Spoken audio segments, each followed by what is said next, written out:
Bonsoir à tous, bienvenue sur TV Tour Val-de-Loire, les titres de ce 27 septembre.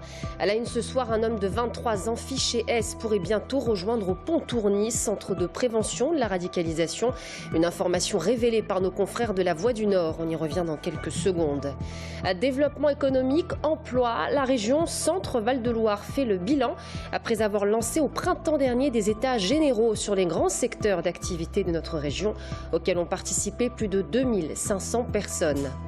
La boule de fort, vous connaissez probablement, il s'agit d'un jeu traditionnel en Val-de-Loire, une discipline que pratiquent encore de nombreux passionnés en Indre-et-Loire. Reportage ce soir à la Société des Grandes Bottes de Luynes. Bonsoir à tous. Un homme de 23 ans fiché S aurait fait une demande pour rejoindre le centre de prévention de la radicalisation Pont-Tourny à Beaumont-Auvergne en Indre-et-Loire. Une information révélée par nos confrères de La Voix du Nord. Il serait originaire d'Arras et suivi notamment pour violence et apologie d'actes terroristes. Amanda Breu-Rivera.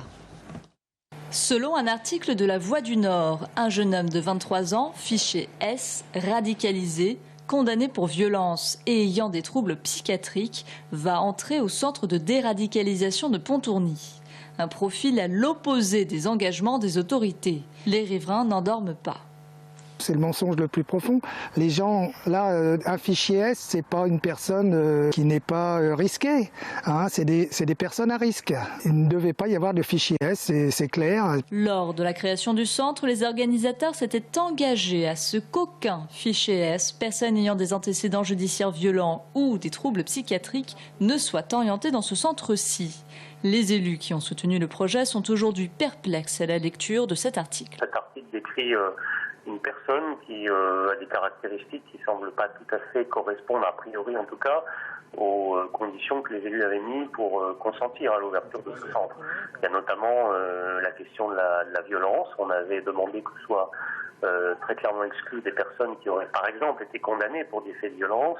Donc il faut vérifier, au regard de ce que dit cet article, quel est le profil réel de cette personne qui est pressentie pour venir à Pont-Tourny. Le FN jubile. Si les gens qu'on va accueillir à Beaumont-Auvergne sont des individus bien sous tout rapport, si ce sont ni des terroristes, ni des délinquants, ni des malades mentaux, moi je pose la question, qu'est-ce qu'ils viennent faire ici? Qu'on les laisse chez eux et qu'ils vivent leur vie comme vous et moi, dans le respect des lois et des usages. Ils n'ont rien à faire à Pont-Tourny. Maintenant, si ce n'est pas vrai, et la nouvelle de ce matin tente à le démontrer, on ne veut pas de djihadistes dans le Verron. La préfecture du Nord, que nous avons joint, confirme que la commission chargée de la sélection des dossiers a bien reçu la candidature d'un jeune homme fiché S, sans confirmer tous les faits rapportés par le journal. Selon la préfecture du Nord, aucune décision n'a pour l'instant été prise concernant son intégration au centre de Pont-Tourny. Un bâtiment entièrement détruit par les flammes à Blois en Loir-et-Cher. Il s'agit du bâtiment occupé par l'association sportive et culturelle des Portugais. L'incendie s'est déclaré dans la nuit de lundi à mardi. Une enquête est ouverte pour déterminer l'origine du sinistre. La région Centre Val-de-Loire fait le point sur les états généraux du développement économique et de l'emploi qu'elle avait lancé au printemps dernier dans ses 6 départements. Au total, 2500 personnes ont travaillé sur les grands secteurs d'activité de la région. Aujourd'hui avait lieu la restitution générale à Orléans. Audrey Champigny. À quoi ressemblera notre région de demain? C'était là tout l'enjeu de ces états généraux. En filigrane, s'est dessiné peu à peu le portrait d'une région Centre-Val-de-Loire qui se rêve plus moderne et connectée au sein de ses entreprises. Une région aussi qui serait plus à l'écoute encore de ses habitants en leur proposant un accès aux formations et à l'emploi. Et puis une région ancrée sur son territoire, affirmant sa volonté de travailler main dans la main avec ses nouvelles intercommunalités à l'heure des grandes métropoles. C'est faire en sorte que les évolutions technologiques, les évolutions sociales soient une chance pour notre région. Nous voulons ça dans ces états généraux. Nous voulons définir avec les acteurs économiques et sociaux, les partenaires sociaux, avec tous les responsables de structures, avec des chefs d'entreprise, avec les jeunes comme avec les plus expérimentés. Nous voulons définir une ambition. Autre ambition affichée, élargir sa palette économique. Déjà fortement dominée par l'industrie et l'agriculture, la région veut aussi donner un coup de pouce à l'artisanat, qui représente un chiffre d'affaires de 9,5 millions d'euros, avec 43 500 entreprises artisanales et 7 400 apprentis. C'est le premier employeur du pays. Ce sont aussi possiblement beaucoup d'entreprises en capacité d'être reprises, puisque nous sommes sur une question démographique avec beaucoup d'artisans qui vont partir à la retraite dans les années qui sont devant nous. Donc de belles opportunités. On le dit aussi souvent, ce sont des emplois qui ne sont pas délocalisables, ce sont des services. Bref, et il y a des besoins sur l'artisanat qui sont évidents, que nous avions identifiés et qui ont été confirmés dans ce travail des États généraux avec tous les partenaires du monde économique. Un budget primitif devrait être voté le 15 décembre prochain et dès le 1er janvier 2017, une agence régionale de développement économique verra le jour avec une antenne dans chaque département.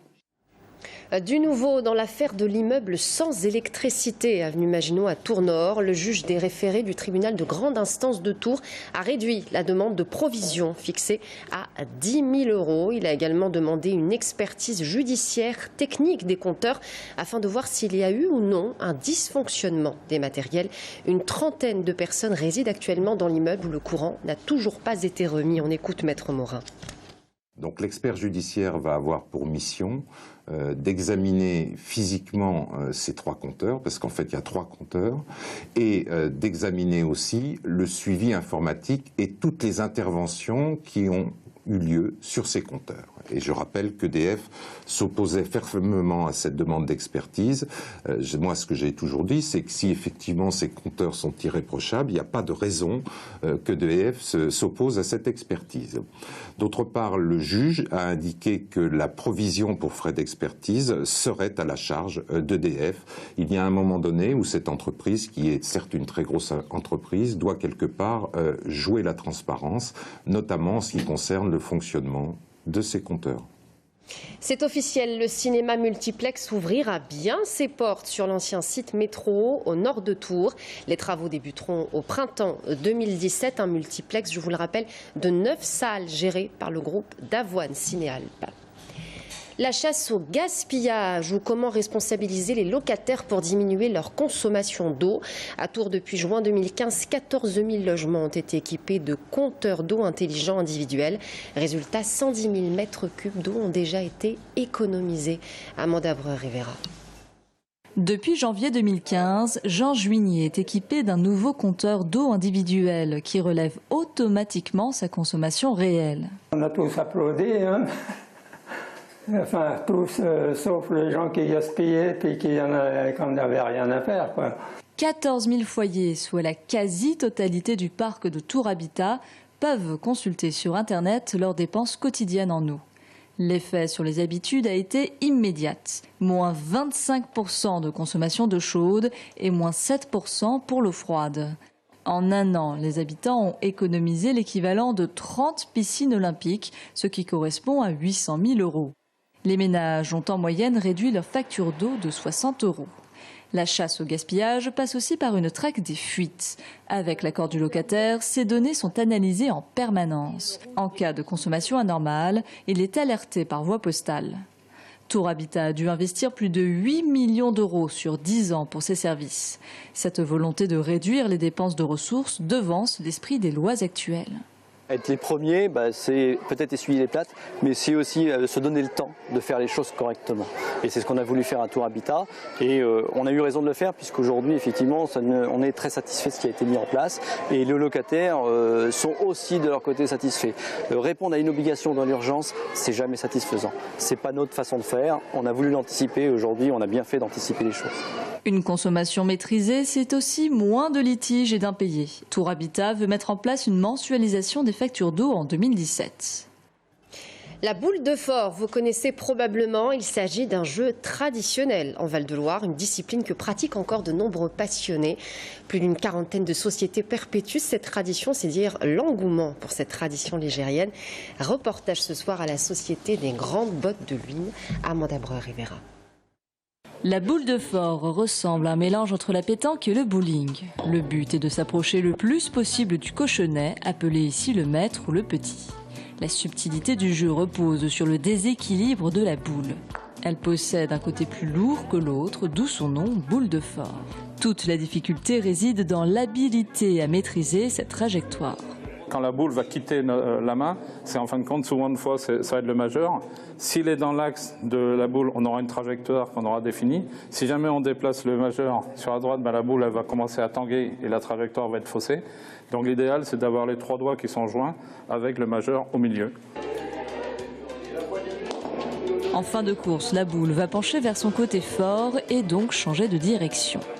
Il existe un autre paramètre pour pimenter les parties, c'est utiliser les rebords surélevés de la piste. Selon les légendes, les mariniers de la Loire auraient inventé ce jeu dans le fond des gabarres. D'autres assurent que ce sont les prisonniers espagnols qui l'auraient pratiqué dans des fossés.